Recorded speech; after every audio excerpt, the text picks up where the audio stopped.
Hello dear all, welcome to our channel Smart Indian Model School. Smart Indian Model School present Smart Indian EduFun classes. EduFun online classes includes course studies of playgroup to class 12, emotional and communication skills, happiness classes and DIY activities.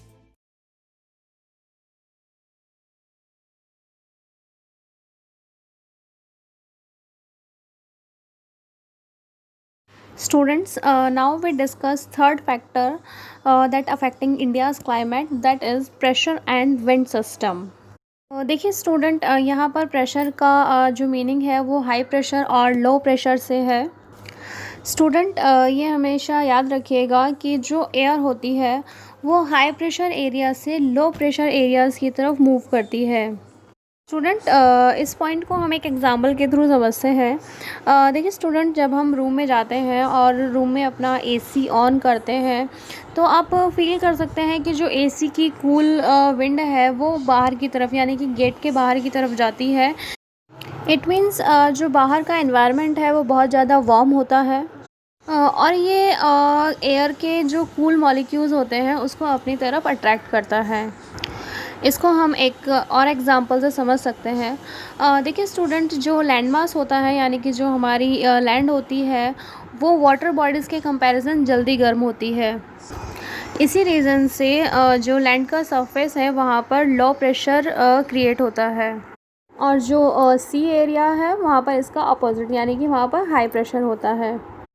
Land mass पर जो low pressure होता है तो वो oceans से जो cool air के molecules होते हैं उसको अपनी तरफ अट्रैक्ट करते हैं, जिसकी वजह से रेनफॉल होती है यानी कि बारिश होती है और टेम्परेचर में चेंजेस होते हैं।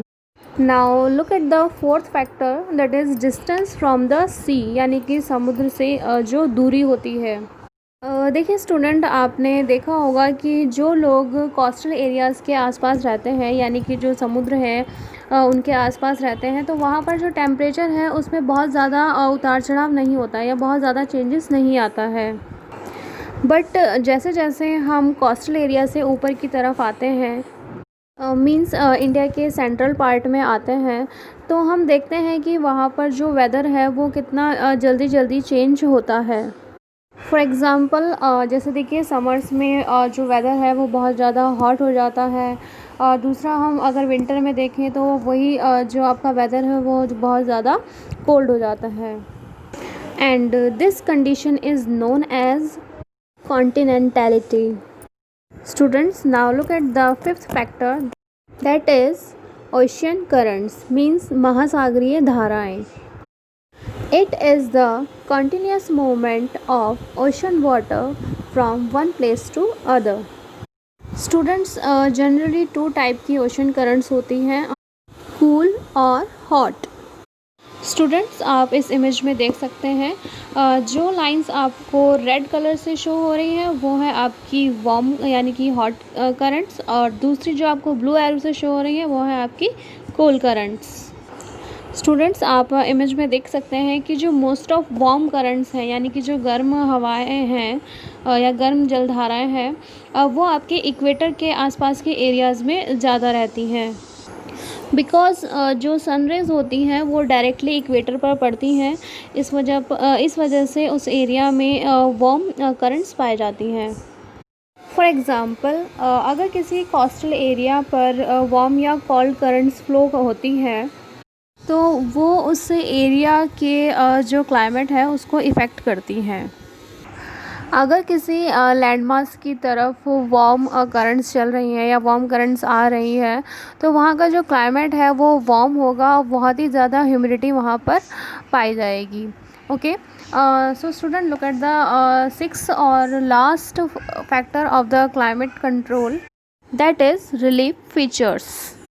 देखिए स्टूडेंट, जो आपका रिलीफ फीचर है वो भी एक बहुत इम्पॉर्टेंट रोल प्ले करता है किसी एरिया के क्लाइमेट को डिसाइड करने में या डिटरमाइन करने में।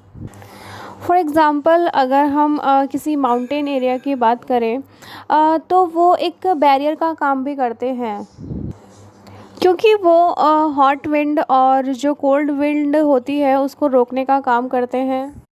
अगर वो माउंटेन्स बहुत ही ज़्यादा ऊंचे हैं तो वो बारिश भी कराने में हेल्पफुल होते हैं, क्योंकि वो बारिश लाने वाले जो बादल होते हैं या हवाएं होती हैं उनको रोककर वो वहाँ पर्टिकुलर एरिया में बारिश भी कराते हैं। और इसके साथ ही जो अपोजिट एरिया है यानी कि जो दूसरा एरिया है वो एरिया ड्राई भी रह सकता है। इसको हम एक एग्ज़ाम्पल से समझते हैं स्टूडेंट्स। देखिए स्टूडेंट, जब वेस्टर्न घाट की तरफ जब मानसून आता है तो वो सीधा ना जाकर नॉर्थ की तरफ शिफ्ट हो जाता है, और इसी वजह से जो वेस्टर्न घाट के पास जो आपका कोस्टल प्लेन एरिया है वहाँ पर बहुत ज़्यादा बारिश होती है। इसका एक और एग्ज़ाम्पल भी है। देखिए जो हिमालय है, तो हिमालय क्या करता है, जो सेंट्रल एशिया से जो ठंडी हवाएं आती हैं उनको रोकने का काम करता है। तो इसकी वजह से आपको जो नॉर्थ इंडिया है वहाँ पर इतनी ठंड देखने को लिए नहीं मिलती है जितना कि आपको चाइना या फिर सेंट्रल एशिया के जो भी कंट्री हैं वहाँ पर देखने को मिलती है। सो स्टूडेंट, ये 6 फैक्टर थे जो किसी भी एरिया के क्लाइमेट को कंट्रोल करते हैं। सो स्टूडेंट, इस वीडियो में इतना ही। नेक्स्ट वीडियो में हम इन सभी पॉइंट्स को, इन सभी फैक्टर्स को इंडिया के पर्सपेक्टिव से देखेंगे। Okay, thank you for watching. यदि आपको हमारा वीडियो अच्छा लगा हो तो आगे की वीडियो की नोटिफिकेशन प्राप्त करने के लिए कृपया बेल बटन दबाएं और चैनल सब्सक्राइब करना ना भूलें। Please subscribe our channel of Edufun classes. Thank you for watching.